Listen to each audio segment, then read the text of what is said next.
Salut tout le monde, c'est Martin et aujourd'hui on se retrouve pour parler de Red Dead Redemption 1, suite de Red Dead Redemption 2. Et oui, vous avez bien entendu, le 1 c'est la suite du 2, ce qui peut paraître très bizarre, mais bon bref, on en parlera après. Et bon, déjà pour ceux qui se posent la question, non, je ne le fais pas pour sa sortie sur PC, je ne l'ai pas pris sur PC. En même temps, ils nous ont sorti un jeu qui a vraiment 14 ans à 50 balles. Quoi, mais c'est quoi cette blague? Et oui, sur Steam, Red Dead Redemption 1 vient de sortir et coûte 50 balles. Parce que depuis, il n'était toujours pas sorti sur PC. Mais bon, 14 ans après, 50 balles, je trouve ça assez aberrant. Pour moi, ils auraient plutôt dû le mettre à 30, ce qui serait déjà vraiment pas mal. Mais bon, de manière, PlayStation font la même. Donc bon, en soi, c'est pas normal, mais c'est un peu une norme maintenant. Et personnellement, vu que la Xbox Series X lit les jeux de 360 tout simplement, je l'ai pris en version 360. Il ne m'a coûté que 10 €, donc j'en suis plutôt bien tiré. Et sinon, maintenant, on va parler du jeu. Mais alors, dès les premières secondes, je vais être honnête, je pleurais déjà sur le poulet. Personnellement, je n'avais jamais fini aucun jeu Rockstar, même si j'avais beaucoup joué à GTA V, mais principalement online. Là maintenant, ça y est, je suis en train de me mettre à la campagne et de la finir petit à petit. Mais sinon, les jeux Rockstar, je n'en avais fini aucun. Et depuis Red Dead Redemption 2, maintenant, j'en ai fini 2. J'ai fini Red Dead 1 et Red Dead 2. C'est pour vous dire à quel point je trouve que la licence Red Dead est une masterclass et que le jour où va sortir le 3, je crois que je vais le piller. Parce que tout le monde est en mode GTA. Alors personnellement, j'ai joué à plus de GTA, mais je préfère quand même largement Red Dead. Parce que Red Dead, c'est déjà des jeux qui te remettent dans un contexte historique de plutôt bonne manière. Il y a vraiment rien d'incohérent qui pourrait détruire ton immersion. En plus de ça, les Red Dead sont souvent remplis de leçons de vie. Surtout le 2, mais le 1 aussi en est rempli. Ça t'apprend notamment que si tu veux toujours aller plus loin, toujours faire des conneries, et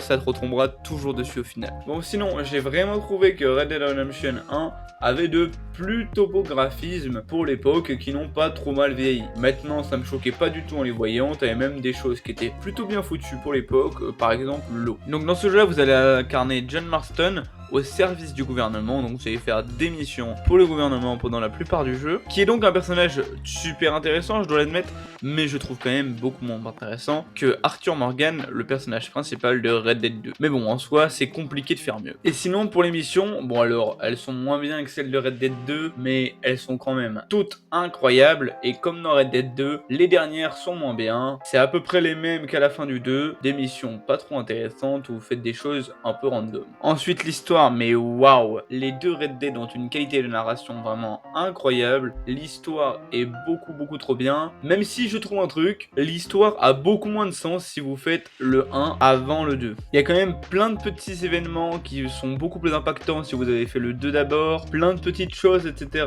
que vous pouvez plus comprendre, des messages cachés, des allusions, enfin... Je trouve qu'il y a beaucoup de choses qui n'ont vraiment pas de sens si vous n'avez pas fait le 2 avant. Après, rien ne vous empêche de commencer par le 1, bien sûr, mais personnellement, en tout cas, je trouvais que certains événements n'auraient aucun impact si je n'avais pas fait le 2 avant. Ensuite, les musiques, bordel. La bande son est incroyable, tout particulièrement la musique American Venom à laquelle je pense, qui est vraiment un banger, qui revenait en plus à la fin du 2, tu sais, pour te mettre un gros coup d'émotion. Et là dans le 1, elle était un peu tout le temps, mais cette musique là c'est vraiment un banger, je vous la mets un peu.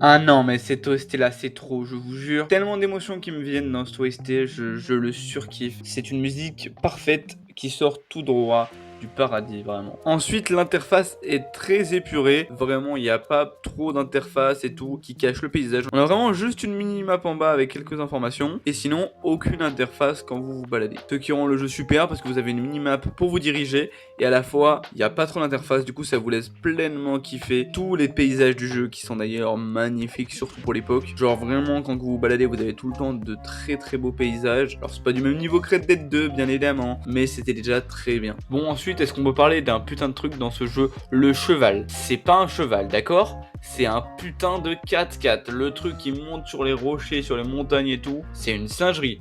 À côté de ça, dans le 2, le moindre petit rocher te fait tomber. Mais bon, cela dit, le 1 était quand même plutôt bien foutu niveau réalisme pour l'époque. Mais maintenant, ça passe quand même un petit peu moins. Ensuite, je voulais dire un truc. Bah on en parle pas assez bordel. Tout le monde parle du Red Dead 2 H24, vraiment tout le monde en parle tout le temps, tout le temps, tout le temps. Alors que le 1 est vraiment un banger aussi et pourtant on n'en parle jamais. Alors je suis bien d'accord pour dire que le 1 est moins bien que le 2. Le 2 a beaucoup d'aspects meilleurs, notamment au niveau des émotions, même s'il y en a pas mal dans le 1 quand même, mais c'est assez différent. Le 2 est plus psychologique, etc. Mais quand même, je trouve que le 1 est une masterclass et qu'on n'en parle pas assez pour ce que c'est. Pour le coup d'ailleurs, je serais aussi vraiment hype pour un Red Dead Redemption 3, je sais que je l'ai déjà dit, mais vraiment l'idée me hype trop. Plus qu'un GTA 6, même, oui, je pense. Je pense que l'idée d'un Red Dead Redemption 3 me hype plus qu'un GTA 6, même si bon, vu qu'on a déjà des images de GTA 6, je vais quand même dire GTA 6 pour l'instant, parce que vraiment les gens, j'ai fait trop de théories avec des potes et tout, mais imaginez ça se passe avant le 2, genre la fin à Blackwater, etc. Non mais waouh, ce serait vraiment trop une singerie avec des graphismes encore plus beaux même que GTA 6, imaginez. Non, vraiment, l'idée me donne trop envie, j'en peux plus. Pareil aussi, j'aimerais bien me faire Red Dead Revolver. Peut-être qu'il y en a qui connaissent pas, mais en gros, c'est l'ancêtre de Red Dead Redemption. C'est sorti il y a pas mal de temps. Alors moi, je l'ai sur PS2, mais bon, pas très pratique. Je pense que je vais le reprendre sur Xbox.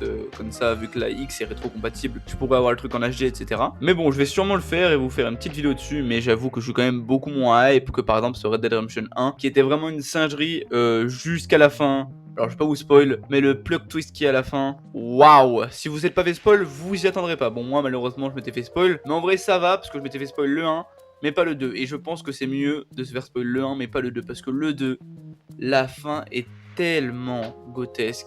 Je vous jure que si je me l'étais fait spoil, je me serais suicidé. Mais voilà quoi, hein, Red Dead Redemption est un jeu que je vous conseille vraiment, même si je vous conseille quand même de suivre mes indications, de faire le 2 avant et après le 1. Et là, vous aurez un truc, selon moi, absolument parfait. Ce 1 m'a offert vraiment la conclusion que je voulais à la licence, parce que c'est peut-être le premier sorti, mais en soi, c'est la conclusion de la licence. Et vraiment, la conclusion est magnifique. Bon, bah, je crois que j'ai fini.